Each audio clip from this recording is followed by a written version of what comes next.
buntag, mga pinangga ako mga kaigsunan. Ang atong oras, oras na madaling paniod to.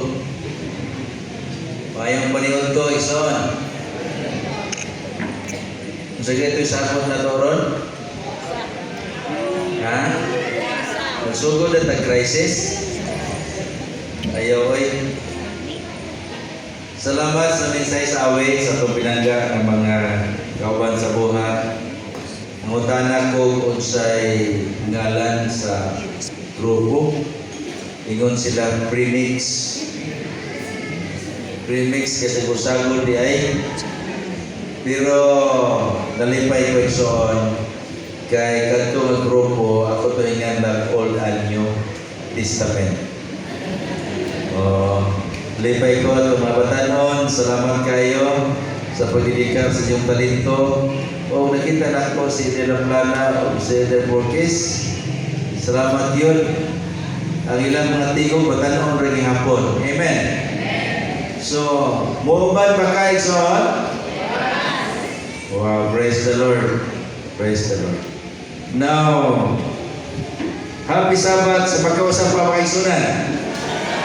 Nalipay ko kayo ko nga nakabalik ko sa pagsimba nilhi. Ako giyapihap para sa Sabado, mura kaluha pa na ako pagsimba mga kaigsunan. Dinis kong distrito, o sa pagmuro, o sa pagmuro. Kaluha guro. Other activities, hindi ko mga kaigsunan. Pero dili yung kanunay kay. Arak-arak ko ato ang vision. Nalipay ko si Pastor Bernal, nadinig ko ba na to? O kaninyong tanan, mga kauban sa buhat, mga pinangga nato, mga kauban sa buhat, mga teachers, salamat yun. O kaninyong tanan ng mga missionaries. Ang atong pagtuon dito maglangan ng kaigsunan, ibasang din ha, atong ipasalamatan, rayon din sa kinsa, nagatimuha sa pagbaton sa iyahang kinabuhi, pagluwas na ini, kininon siya mawala. O niya, isang kinsa nga magawala siya kinabuhi tungod kanako for my sake, o si Kinang Isos will find it. Amen. Grabe no? Isa may gusto mawala kinabuhi, taas ka po tao. Lisod man yung Biblia, no? So nakita nato mga igsunan nga wabot ang panahon nga anaay angay nato nga nagtawon nga sitwasyon nga tagaan nato prioridad, and it will threaten magmiligro ang matag usa mga igsunan.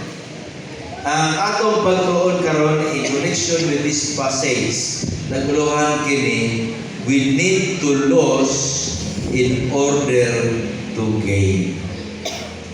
Kinahanglan ta nga maalakansi para makaginansya.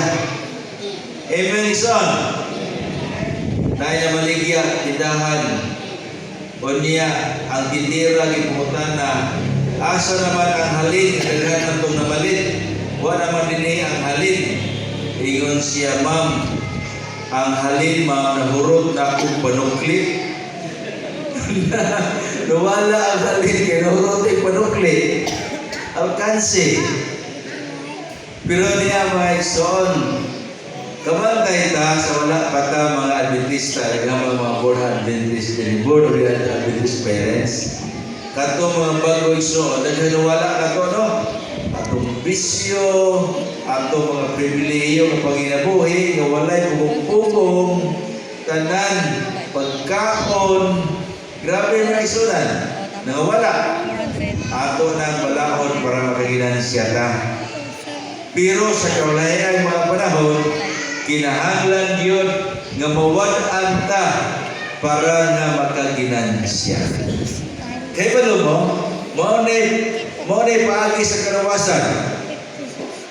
The Father, God the Father, loses His Son just to save humanity.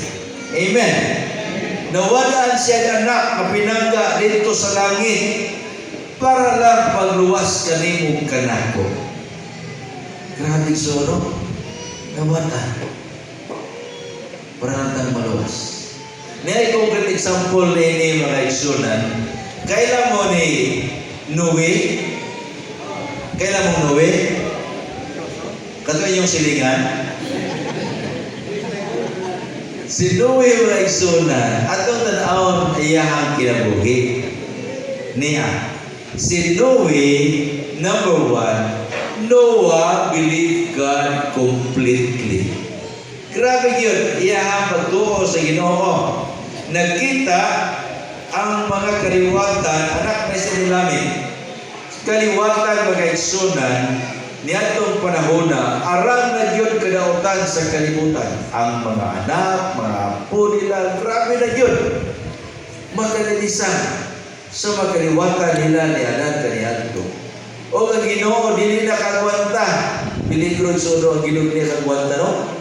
Ingon siya naglago na ako ng kalibutan. O niya para nga unsa o wala ang pagkadautan. Mayo gani son, unta to no kung gihimo ni sa Ginoo panahon pa ni Adan ug ni Eva. Pagkasala bitaw ni Adan ug ni Eva ang kaigsunan o gipangtuok bitaw na dito si Ginoo to dito. Wala na, humana. Pagkahayaya sa kalibutan. Wala na yung kasala. Kay tukon to niya. Kunkot na po sa yuta. Yuta ba itong gihimong tao? Ha? Yuta? Yuta, abo. Abo. Pila rin punpun sa abo. Pero it's so on. God is loving God. Pero niyabot na yung panahon. Kinesia ang gaya na itong ng taon nga may kinutuban ang gugma sa Ginoo. Nga nung himo niya tungod sa gugma kay kun wala niya himoa nining panahon na si Noah nakaplagan siya balaan o perpekto sa tubangan sa Ginoo kung wala pa to iyang mga silingan itong panahon na kauban na sa yuta may tendency pa na madala pag-apil pagkalautan si Noah siguro. Assumption na isuon. So, unsa isuon sa Ginoo ni Noe? Ha? Magbuhat ka og bangsakayan. Sakayan? Bangka? Barko? Ha? Pila ba'y usa may gipasakay dito sa gibuhat ni Noe?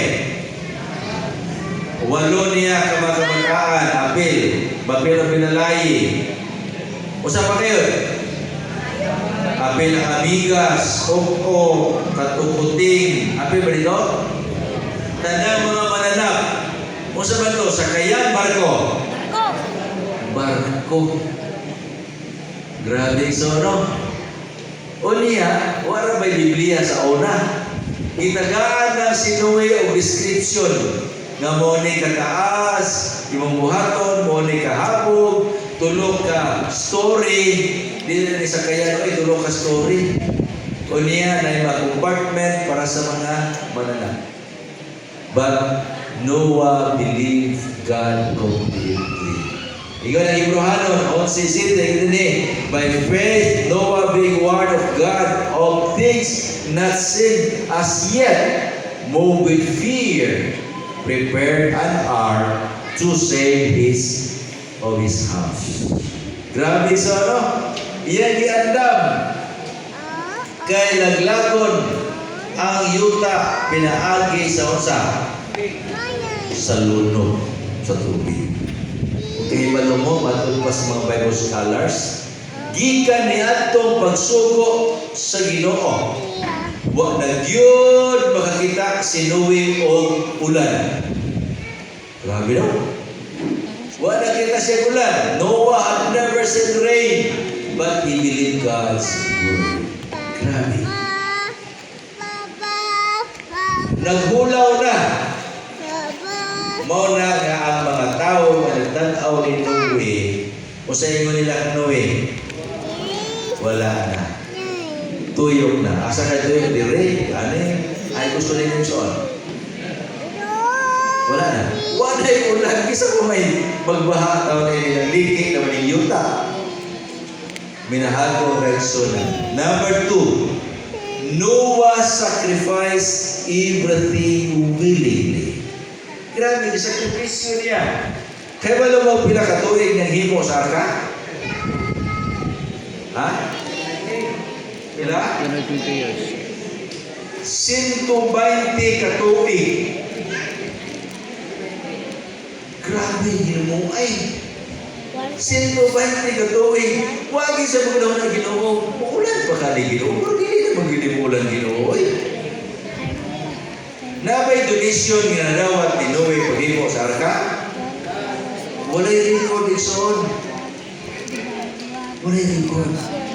Tanawara ko no, ang Bible scholars of Ellen G. White kasuggest nga gibuhat ni Noe ang arka 120 years.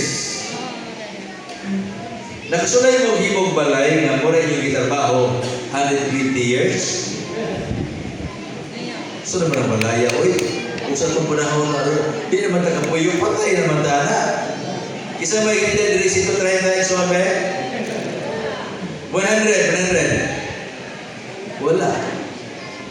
Grabe, pagkaon din ako eh. Og niya, minahagong reaksyonan, at the same time, samtang si Noe minahagong reaksyonan, nagahimo siya sa paghimo sa arka, nagsige po siya kumali.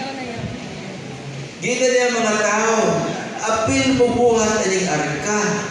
Kaya nga no, laglago sa Ginoo ang kalibutan. Kaya balo mo isuon, 120 years niyang proklaman. Kaya balo mo kinsa iyang giwalihan? Kinsa? Ang mga Adventista. Dabay katuloy ko ito muna rito. Pentecostal na ay Elias. Boy record. Kay katuloy lang makaliwatan, di ka man ni Adan. Ni Adan, ni Enos, ni Maalalel, kisa pa ito ba niya, Metusila. Metusila ba ito? Apel ito ison, gikan to sa kaliwatan sa mga katauhan sa Ginoo. Meaning, ang iyang iwalihan, puro mga Adventista. Amen? Pagsulay nun, usahay, ang mga lisod ay walihan, hindi ko na mga Adventista. Dili na, dili. Ha? Dili oy, dili ko to, wala. So ba, nagawin lugar, o misyon na to, dili, wala oy. Wala oy. So yun siya, anda mo, kaliwatan man ka sa Ginoo, anda mo, kay laglagon sa Ginoo ang kalibutan, apil mo din trabaho. Wala pa kaigsunan, wala. O sultian ta mo makaigsunan, Noah. Sultian ta mo, grabe niya sakripisyo. Wa magyoy mo tabang. Way mo tabang. Kinsa yung tabang niya? Kinsa yung tabang? Ang iyahang mga kabataan. Si Ham, si Shem, o si Japhet. Tabang! Apil ang mga binalay. Obedience and working for the Lord plays a vital role in man's salvation. Ang pagbuhat, actually, kung ako bitaw Ginoo, nakita na ko nga, 120 na ikatuig himuon ang arka. O niya, sinuwigso, nangita, pagtong kwarta siya, pagpagabas, buhag kahoy. Pwede ba ng kahoy tawag nga, alin mo rin, hoy, doon mo rin sa arka. O saan mo itong kahoy na ko? Narabay, naikarabaw sa dito na wala. Boy record. So grabe yung inasahay. Ginoo kahaga, manitrabaho Ginoo. Oy. O ako'y Ginoo. Noy, awi, ay kabalaka. Ako rin bahala. Bubuto na nagkalit diha ang arka. Wala yun iso. Na-imagine ako ang kahapon bitaw ni Noe. Mamutol siya nito kahoy. Paghuman, mayroon magkanang kahoy, walay mga sanap, itindaghanap pa. Pag-abot ison, guyuron, gabason pa to nila. Nya kisay ka ba niya gabas? Ang iyang tulog ang mga anak. Grabe, sakripisyo. Sakripisyo din eh. Ang kaluwasan, nagsuon, apil sakripisyo. Apil sakripisyo. Huwag isa Ginoo, luwason man ako ni mo Ginoo. Tagay ko giyayahay, arang-arang ang trabaho Ginoo. Kusultian daw mo ison, Noah was strengthened by the Lord. Gipalig-on siya sa Ginoo. Amen, ison. O niya, obedience to God's command and working for the Lord, proclaiming the gospel. Matod pa sa mga Bible scholars, kada dukdok ni Noe, kada dabay dukdok na hilom ang martilyo, pwede yung banhaan, maglalog-lalog. And it speaks the proclamation of God's coming judgment. Grabe yun.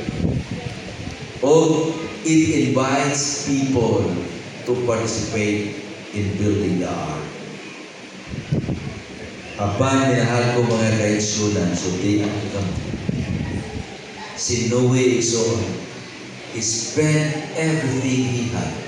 Yan, igasto ang tanan, nanaan niya. Unsay manaan niya, igasto niya sa arka. Minahal ko mga kaigsunan for a main reason, maulag yun ang kaluwasan. Niya yung mga anak. Grabe. Ang mga tao gasunong sa ilaha, unsa na gining mga tawana.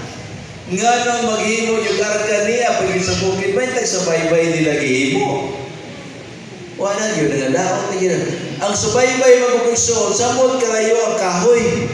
Kaya kahit naman sa bukid. Magpo-instruction sa Ginoo nga dito nila himoon. O sultian na mo makaigsunan.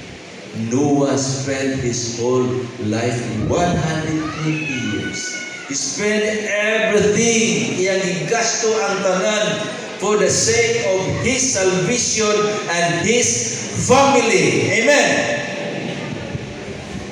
Para sa kaluwasan sa iyang pamilya.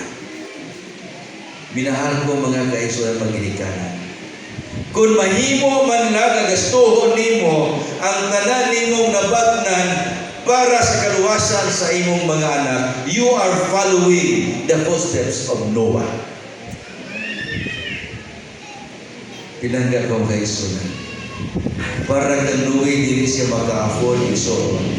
Nga dili maapil pagkaluwasan niya mga kabataan. O wala niya yung adong, likod-likod lang mo. Ako rin bahala din wala. Ipa-appeal yun niya because Noah found out that working and obedience is part of man's salvation. Muna galing nga atong natunan, pamuhaton yun ta sa Ginoo para makuyugan na niya. Pamuhaton yun ta sa pagsangyaw para makuyugan na niya kay muna'y paagi sa kaluwasan. Noah saved his family faithfully. Katapusan na kay Sunan. Kaya hapit naman ang atong oras. Di sa ka mag-crisis ron, ay kaya wala ka matalugusa. Mga on sa kitag panihod to. Niya isuon, si Noah, giluwas niya mga kabataan sa pagkamatinumanon kayo. Matod pa sa Genesis. Giimitar na niya, tanawa. And the Lord said to Noah, come unto the ark, you and your household, because I have seen that you are righteous before me in this generation. Siya'y nakaplagan na matarong niya ito makaliwatan.